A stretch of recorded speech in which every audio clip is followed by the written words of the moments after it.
Jerusalem burned. The city that was meant to stand forever fell. Among the exiles walked a young man. No crown, no army, no throne. Yet thousands of years later, his story would still be told. His name was Daniel. Under King Nebuchadnezzar, Babylon became unstoppable. Kingdoms fell, empires bowed, and its gaze turned toward Jerusalem. Daniel was taken from his home. No vote, no warning, only the long road into exile. And ahead of him rose the greatest city of his age, Babylon. Towering walls, hanging gardens, power beyond imagination. Then came a dream that shook the empire. A towering statue, gold, silver, bronze, iron, and Daniel alone could reveal its meaning. No kingdom lasts forever. One night the king woke in terror, a dream he could not forget and could not explain. His wise men trembled, but Daniel stepped forward and the throne room fell silent. Empires rise, empires fall, but the next test for Daniel would not be about dreams, it would be about fire.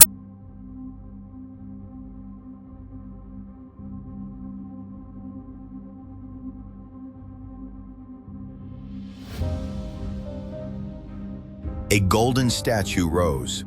The decree was clear, bow or burn, but 3 men refused. Cast into the flames, they were not alone. And later, when jealous men sought Daniel's life, they threw him to the lions. Yet the dawn would find him alive.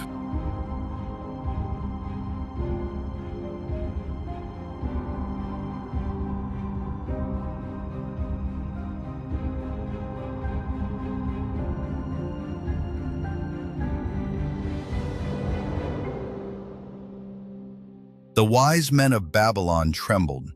None could reveal what the king demanded. Years passed, new kings rose, and Daniel, now old, prayed by an open window, defying any decree that stood between him and his God. And in the silence of his final years, visions came.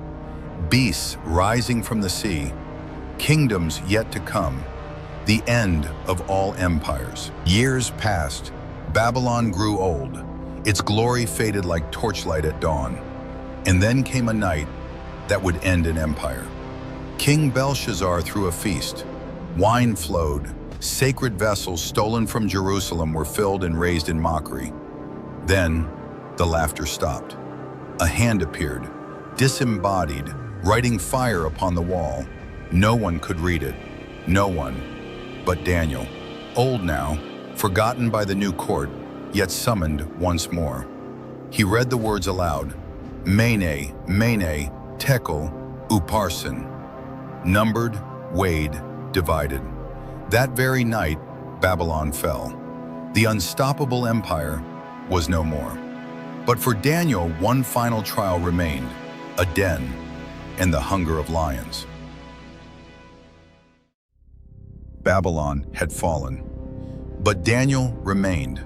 A new empire rose and recognized his wisdom. Once again, he gained influence. And once again, he gained enemies. They searched for fault in him. No scandal, no weakness, only one thing, his prayers. So they crafted a decree. For 30 days, no one could pray to any god but the king. Daniel heard the law. He went home, opened his window, and prayed, as he always had. They came for him at once. The king realized too late the trap had been set for him as much as for Daniel. But the law could not be undone. As night fell, Daniel was lowered into the lion's den. The stone rolled shut. The king could not sleep. He paced. He waited. At dawn, he ran to the pit. Daniel, has your God saved you? And from the darkness, a voice. I am here. No harm has come to me. Daniel had survived exile, kings, dreams, fire, and lions. But his story was not over.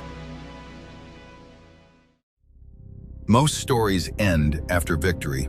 Daniel's does not. The exile who became an advisor now receives visions.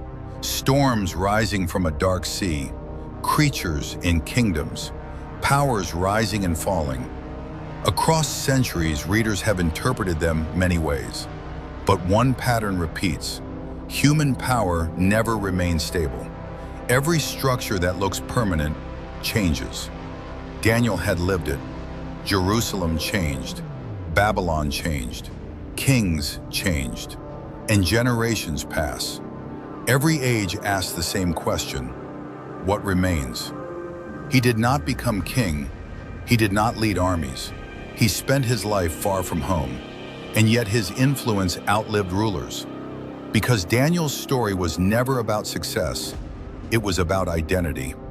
Who are you when the world changes and asks you to change with it? Daniel entered history as a captive. He leaves it as a witness, a man who moved through changing worlds without losing himself.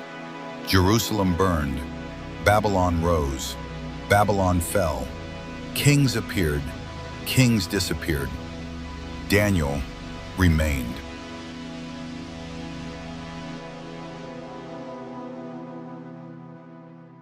So what can we learn from Daniel?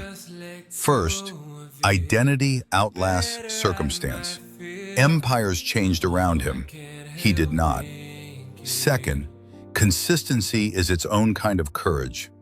Daniel's quiet, daily prayer mattered more than any single dramatic stand. Third, conviction is tested in comfort, not only in crisis. Fourth, endurance outlasts conquest. He never ruled, yet he outlived every ruler. And finally, fear does not have to decide the story. Lions still roar, furnaces still burn, empires still rise. But the question Daniel leaves us is the same one he answered. Who will you be when the world asks you to be someone else? So whatever you face today, stand firm, stay faithful, and remember, like Daniel, your story is still being written. Believed you were the one, and I might finally belong. Now it's you that I'm in.